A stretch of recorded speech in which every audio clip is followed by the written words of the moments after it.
What's up guys, Coach Gigi here, and throughout this video I want to share with you a simple breakdown on how you can create your own meals by just having your macronutrients, right? And if you don't know what are the macronutrients, I'm going to talk about that as well, okay? Because many people, they know what macros have throughout the day and how many calories they should eat throughout the day, but they don't know how to break that down into meals, okay, and how to create meals by using those macros. So I'm going to cover all these aspects into this video. Now, a lot of questions are out there about if you should calculate your calories throughout the day or measure the food. Well, the answer here is it depends, right? If it's someone who's at the beginning, he doesn't have much knowledge about food and nutrition, well, mostly I would say to count your calories and measure the food that you eat within several reasons. Reason number one is that it's gonna give you a better understanding and more knowledge about nutrition. You will know next time when you go to do your groceries, by just looking at the foods, you'll know, okay, this has more carbohydrates, this has more fat, this has more protein, and so on. So you get more knowledge about nutrition. Second of all, you're gonna be more aware of how much food you're eating, right? Of the quantity. And third of all, you're gonna have more awareness about what you're eating and what foods you're putting in your mouth. So it gives a better understanding and knowledge about the whole perspective of nutrition. This also will help you later on, because when you're gonna go eat out, or if you just maybe don't count the calories anymore, you don't measure your food anymore, you're just looking at the food, okay, I know on average how much quantity is there, and you have better understanding, you're more aware of that, right? And also you have understanding when you go and eat out, you will see, okay, this has more protein, this has more fat, this has more carbohydrate. So I highly recommend to track your food and your calories if you are at the beginning of this journey, and also if you don't have much understanding about nutrition. If you're someone advanced, well, might not need to do that. But if you have certain specific goals that you want to reach, tracking food and measuring your food is going to give you more assurance that you're going to reach your goals, because you know what you're doing and you keep off track on everything you're doing, and you know where to do changes. But if you don't keep off track, it's going to be hard to know where is the problem. So yeah, it depends, as I mentioned before. Now let's see, what are the macros? Macronutrients are protein, carbohydrates, and fats. Okay, now each one of those macros contain calories per each gram of these macros, right? So for example, 1 gram of each, okay, 1 gram of each contains 4 calories for the protein, 4 calories for the carbohydrates, and contains 9 calories for the fats, right? So fats has more than all of them, okay? As you see, it's more dense in calories. So these macros are making up your calories throughout the day, okay? I'm gonna give you a breakdown here, and for the sake of this video, I'm gonna use an example, John, okay?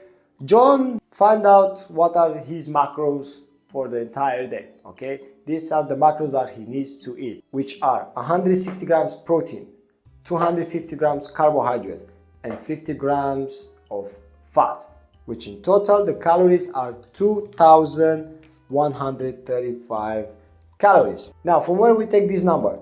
The calories, right? As I said, each one of these macronutrients contains calories. So if you take 160 grams of protein times 4 plus 250 grams of carbohydrates times 4 plus and 55 grams of fats times 9, it gives you this number, right? So these are the calories for John throughout the day, and these are the macros, okay? Now, I'm not going to tell you how he found out these macros. You can go on Google and you type in macronutrients calculator or whatever, and it's going to give you a basic number. Now, this comes down into more depth about, okay, how we find out the macros, which I'm going to talk into a bit in another video. But for now, we stick to this as an example, okay? So these are the macros, these are the calories, this is what John eats on a daily basis. Phase 1 is done, which is getting your macros, okay? Phase 2, find out how many meals you want to eat, okay? John, in this case, wants to eat 3 meals in a day. Breakfast, lunch, dinner, okay? Doesn't want snacks, doesn't want nothing else. He found out the meals.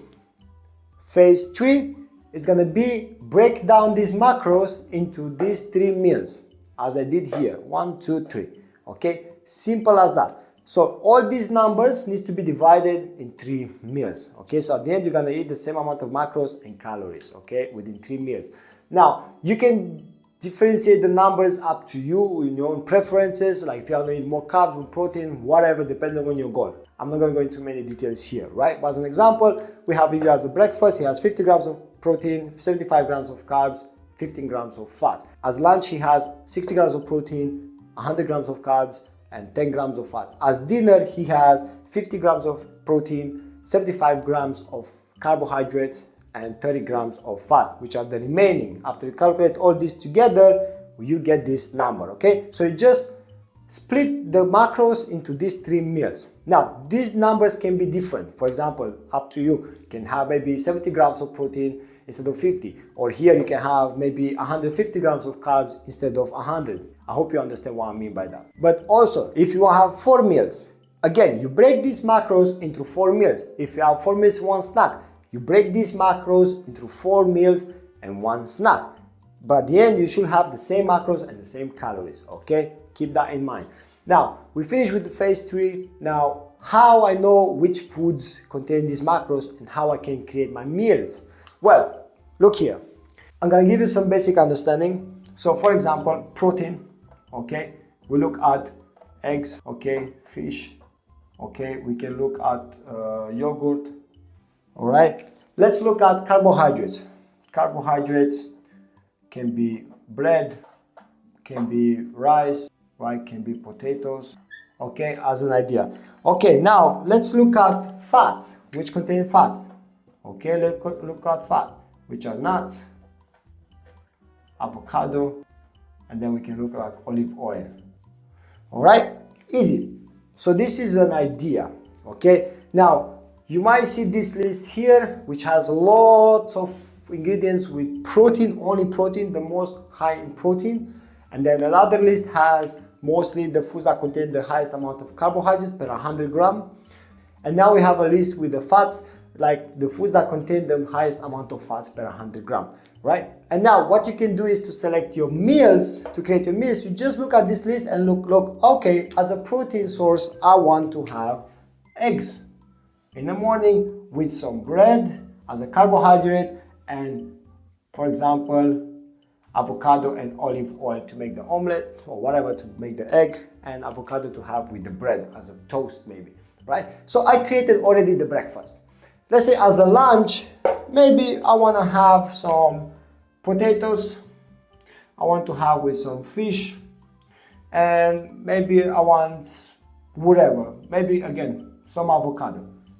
You got the idea, right? So when you look at this list and you see the ingredients that contain the highest amount of protein, the high amount of fats, and the high amount of carbohydrates, you can just pick which one you like to combine them together and you create your meal, your recipe, okay? Simple as that, not a big deal. Now, okay, I need to include vegetables and so on, but I hope you got the idea on how easy it is to create your meals.